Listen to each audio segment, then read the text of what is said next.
رسول اللہ نے ارشاد فرمایا، جو شخص فجر کی نماز پڑھتا ہے وہ اللہ تعالیٰ کی حفاظت میں آ جاتا ہے۔ جس نے کامل وضو کیا، پھر فرض نماز کے لیے چلا اور امام کے ساتھ نماز پڑھی، اس کے گناہ بخش دیے جائیں گے۔ یعنی جو کوئی جان بوجھ کر ایک نماز بھی قضا کر دیتا ہے، اس کا نام جہنم کے اس دروازے پر لکھ دیا جائے گا جس سے وہ جہنم میں داخل ہوگا۔ جس نے فجر کی نماز ترک کی، اس کے چہرے سے نور ختم کیا جاتا ہے۔ جس نے ظہر کی نماز ترک کی، اس کی روزی سے برکت ختم کر دی جاتی ہے۔ جس نے عصر کی نماز ترک کی، اس کے بدن سے طاقت ختم کر دی جاتی ہے۔ جس نے مغرب کی نماز ترک کی، اس کو اولاد سے کوئی فائدہ نہیں ہوگا۔ جس نے عشاء کی نماز ترک کی، اس کی نیند سے راحت ختم کر دی جاتی ہے۔ باجماعت نماز ادا کرنا تنہا نماز پڑھنے سے 27 درجے زیادہ فضیلت رکھتی ہے۔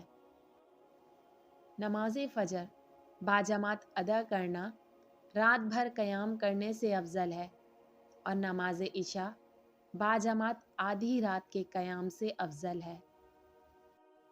رسول اللہ نے فرمایا، میں نفلی روزے رکھتا بھی ہوں اور نہیں بھی رکھتا، رات کو نماز بھی پڑھتا ہوں اور سوتا بھی ہوں، اور میں نے شادیاں بھی کر رکھی ہیں۔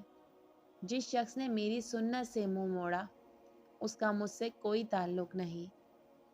سب سے پہلی چیز جسے اللہ نے پیدا کیا وہ قلم ہے۔ اللہ نے اس سے کہا کہ لکھ۔ قلم نے کہا، اے میرے رب، میں کیا لکھوں؟ اللہ نے فرمایا، قیامت تک ہونے والی ساری چیزوں کی تقدیریں لکھ۔ مسلمان کو جو تھکاوٹ، تکلیف، دکھ یا پریشانی پہنچتی ہے، حتیٰ کہ جو کانٹا بھی چبھتا ہے، تو اللہ اس کے بدلے میں اس کے گناہ مٹا دیتا ہے۔ اللہ باجماعت نماز پڑھنے والوں سے خوش ہوتا ہے۔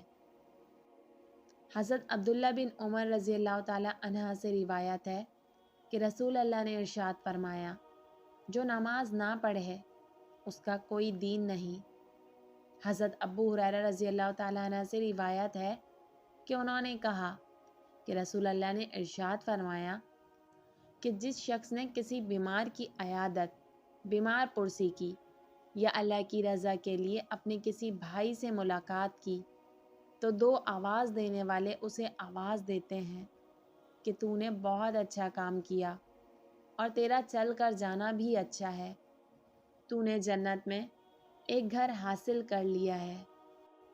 جب تم رمضان کا چاند دیکھو تو رمضان کے روزے رکھو، اور جب تم شوال کا چاند دیکھو تو رمضان کے روزے رکھنا چھوڑ دو۔ بس اگر تم پر بادل چھا جائیں اور شوال کا چاند نہ دیکھ سکو تو 30 دن روزے رکھو۔